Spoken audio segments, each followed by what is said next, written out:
August 3 దాకా గాంధీ భవన్కు రావద్దు, గాంధీ భవన్కు ఎవరు రావద్దు అంటా ఉన్నాడు. అరే అదేంది అలా పార్టీ ఆఫీస్ కదా, అక్కడికి రావద్దని చెప్పడం ఏంటి, అసలు ఆ ఉద్దేశం ఏంటి అని అంటే, నామినేటెడ్ పోస్టులు పార్టీ పదవులు అడగొద్దు. ఎవరు కూడా ఈ నామినేటెడ్ పోస్టులు అట్లే పార్టీ పదవులు అడగొద్దు. ఇప్పుడు అడగకుర్రి. ఎందుకు సార్, ఎన్యూమరేషన్ ఫారాల స్వీకరణ పూర్తయ్యే దాకా క్షేత్రస్థాయిలోనే ఉండండి అంతే. ఎస్ఐఆర్ అయిపోయేదాకా ఆ ఎన్యూమరేషన్ ఫారాల స్వీకరణ మళ్ళీ పూర్తయ్యేంత వరకు మీరు ఉండాల్సింది గ్రౌండ్లోనే.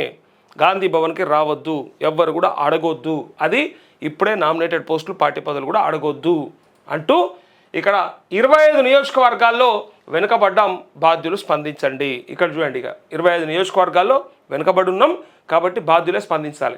బిఎల్ఓల రిపోర్ట్లపైన ఆధారపడొద్దు, పార్టీ బిఎల్ఏలను ఉపయోగించుకోండి. బాగా పనిచేసిన బిఎల్ఏలకు రాహుల్తో ఫోటో.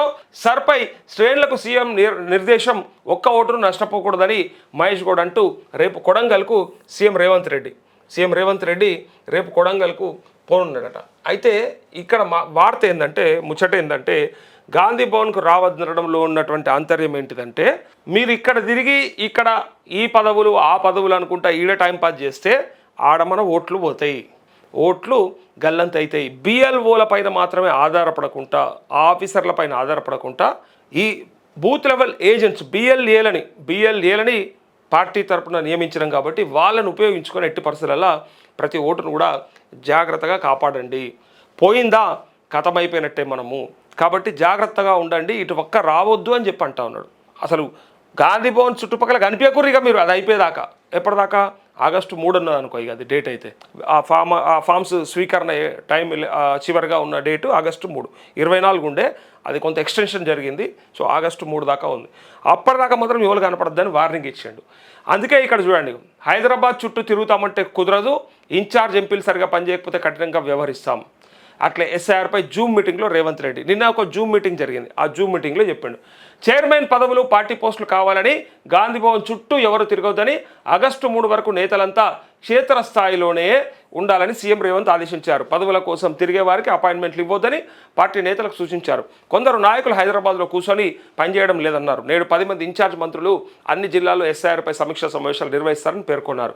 ఆదివారం ఎస్ఐఆర్పై జరిగిన జూమ్ సమావేశంలో సీఎం రేవంత్, డిప్యూటీ సీఎం బట్టి విక్రమార్క, టీపీసీసీ అధ్యక్షులు మహేష్ గౌడ్, పార్టీ రాష్ట్ర వ్యవహారాల ఇన్ఛార్జ్ మీనాక్షి నటరాజన్, ఏఐసీసీ కార్యదర్శి సచిన్ సావంత్, మంత్రులు, ఎమ్మెల్యేలు, ఎమ్మెల్సీలు, ఎంపీలు, నియోజకవర్గ ఇన్ఛార్జీలు, ఎస్ఐఆర్ కోఆర్డినేటర్లు పాల్గొన్నారు. ఈ సందర్భంగా పలు కీలక అంశాలపైన చర్చించారు. సీఎం రేవంత్ మాట్లాడుతూ, నేతలు పూర్తిగా క్షేత్రస్థాయిలో ఉండాలని, హైదరాబాద్ చుట్టూ తిరగొద్దని, తిరిగితే మీకేమి రాదని, ఇప్పట్లో మేము ఇయ్యమని, ఒక ఎస్ఐఆర్ పైన మాత్రమే మీరు ఆలోచన చేయాలని తప్ప ఇగో తిరుగుతామంటే కుదరదని ఆయన తేల్చి చెప్పారు. ఎంపీలు పార్లమెంట్ సమావేశాలు ఉన్నప్పటికీ ఎప్పటికప్పుడు సమీక్షలు నిర్వహించాలని, ఇన్ఛార్జిగా వ్యవహరిస్తున్న చోట ఎంపీలు పనిచేయకపోతే కఠినంగా వ్యవహరిస్తామని హెచ్చరికలు జారీ చేశారు. పార్టీ పరంగా ఎస్ఐఆర్ ఇన్ఛార్జీలుగా ఉన్నవారు ఎప్పటికప్పుడు సమన్వయం చేసుకోవాలని, ఎమ్మెల్యేలు, నియోజకవర్గ ఇన్ఛార్జీలు, చైర్మన్లు బిఎల్ఓల రిపోర్ట్ల కంటే బిఎల్ఏల రిపోర్ట్లను పరిశీలించాలని రేవంత్ రెడ్డి సూచించారు. బిఎల్ఏల రిపోర్ట్ల మీద మాత్రమే ఆధారపడితే కఠిన చర్యలు ఉంటాయన్నారు. పార్టీ పరంగా పనిచేస్తున్న బిఎల్ఏలను నాయకులు సమర్థవంతంగా ఉపయోగించుకోవాలని సీఎం సూచనలు చేశారు. అయితే వచ్చే 10 రోజుల్లో ఎన్నికల ప్రచారం తరహాలో నియోజకవర్గాల్లో పర్యటించాలని మంత్రులు, ఎమ్మెల్యేలు, ఇన్ఛార్జీలు, కార్పొరేషన్ చైర్మన్లు, ఎస్ఐఆర్కు నియమించిన పార్టీ ఇన్ఛార్జీలు క్షేత్రస్థాయిలో పర్యటించాల్సిందని రేవంత్ రెడ్డి ఆదేశించారంటూ, ఒకవేళ అంటే బిఎల్ఓ రిపోర్ట్లు పరిశీలించండి. ఎస్ఐఆర్ గడువును ఆగస్టు 3 వరకు పొడిగించినందున దీన్ని ఒక అవకాశంగా తీసుకోవాలని సీఎం సూచించారు. 119 నియోజకవర్గాల్లో కాంగ్రెస్ పార్టీ ఆధ్వర్యంలో ఎస్ఐఆర్పై 489 సమావేశాలు జరిగాయని, బాగా వెనుకబడిన నియోజకవర్గాల్లో నేతలు ఇప్పటికైనా స్పందించాలని సీఎం స్పష్టం చేశారు. బిఎల్ఓ రిపోర్ట్లను గాంధీ భవన్ టీం ఎప్పటికప్పుడు పరిశీలించాలని, ఎస్ఐఆర్ ఇన్ఛార్జ్ మంత్రులు పూర్తి పర్యవేక్షణ చేయాలని కోరారు. అన్నింటికీ వారిదే బాధ్యత అని సీఎం తేల్చి చెప్పారు. ఈ నెల 30వ తేదీన మళ్ళీ పూర్తిస్థాయి సమీక్ష నిర్వహిస్తామని, అసెంబ్లీల వారిగా నివేదికలు తీసుకుంటామన్నారు. TPCC chief Mahesh Goud, deputy CM బట్టి విక్రమార్క మరింత బాధ్యత తీసుకొని ఇన్ఛార్జ్ మంత్రులు, ఎమ్మెల్యేలు, పార్టీ ఇన్ఛార్జీలను సమన్వయం చేసుకోవాలని సీఎం సూచనలు చేశారు. ప్రతి ఒక్కరూ ఎస్ఐఆర్పై సీరియస్గా దృష్టి సారించాలని, బాగా పనిచేసే 100 మంది బిఎల్ఏలకు రాహుల్ గాంధీని కలిసి ఫోటో దిగే అవకాశం కల్పించాలని రేవంత్ రెడ్డి సూచించారు. ఇది మొత్తానికైతే ఒక 100 మందికి అయితే, అంటే బాగా పనిచేసినటువంటి కొంతమంది బిఎల్ఏలకి రాహుల్ గాంధీతో ఫోటో దిగే అవకాశం కల్పిస్తారట. సో దానికోసమన్నా వాళ్ళని కష్టపడమని చెప్పి రేవంత్ రెడ్డి చెప్తున్నట్టుగా కనిపిస్తూ ఉంది. అయితే ఇప్పుడు నామినేటెడ్ పదవులు ఇంకా కొన్ని పెండింగ్ ఉన్నాయి, ఇవ్వలేకపోయారు. ఇంకా దీంతోపాటు కొన్ని పార్టీ పదవులు, వీటి కోసానికి గాంధీ భవన్ చుట్టూ చక్కర్లు కొడతా ఉంటారు కొంతమంది.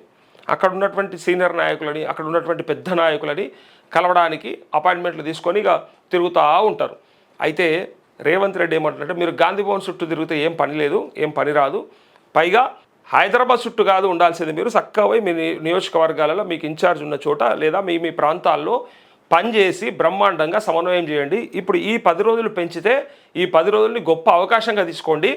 దీంతోపాటు ఇది ప్రచారంలాగా చేయండి, ఎన్నికల ప్రచారంలాగా మీరు చాలా కష్టపడండి, పడి ఎక్కడికి వెళ్ళి ఆ బిఎల్ఓల సమన్వయంతో ఓట్లను మాత్రం పర్ఫెక్ట్గా ప్రక్షాళన చేయించే విధంగా ఉండాలి, ఎక్కడ కూడా పోగొట్టొద్దు అని చెప్పడానికి ఇక్కడ రేవంత్ రెడ్డి ప్రయత్నం చేస్తున్నట్టుగా ఉంది. అయితే ఇది ఒక పరీక్ష లెక్క అయిపోయింది వాళ్ళకి. ఎక్కడన్నా ఓటు మిస్ అవుతుందేమో, మన ఓట్లు ఎక్కడన్నా పోతాయేమో, కేంద్ర ప్రభుత్వం ఏమన్నా అట్లాంటి జిమ్మికి ఏమైనా చేస్తుందేమో అన్న భావనలు అయితే మొదటి నుంచి ఉన్నాడు రేవంత్ రెడ్డి. మనం గతంలో కూడా చాలాసార్లు చూసినాం, వీళ్ళు ఓటు చోరీ చేయడానికి ఇట్లాంటివన్నీ కూడా తీసుకొస్తున్నారు అని చెప్పి మనం చాలా అప్రమత్తంగా ఉండాలని వ్యతిరేకించిండ్రు. కొంత అది తప్పు అని చెప్పిండ్రు. చివరికి దాంట్లో ప్రక్షాళనలో ఏమాత్రం తప్పులు జరగకూడదని చెప్పి సూచన చేస్తున్నారు. ఇప్పుడు ఫైనల్గా చెప్పేది ఏంటంటే, మనం మిస్ కావద్దు, మనకు గొప్ప అవకాశం వచ్చింది, మిస్ కావద్దు, మిస్ అయితే కనుక మన ఓట్లని గల్లంత అయిపోతాయి, ఆ భావనలో వాళ్ళు ఉన్నారు, నో డౌట్.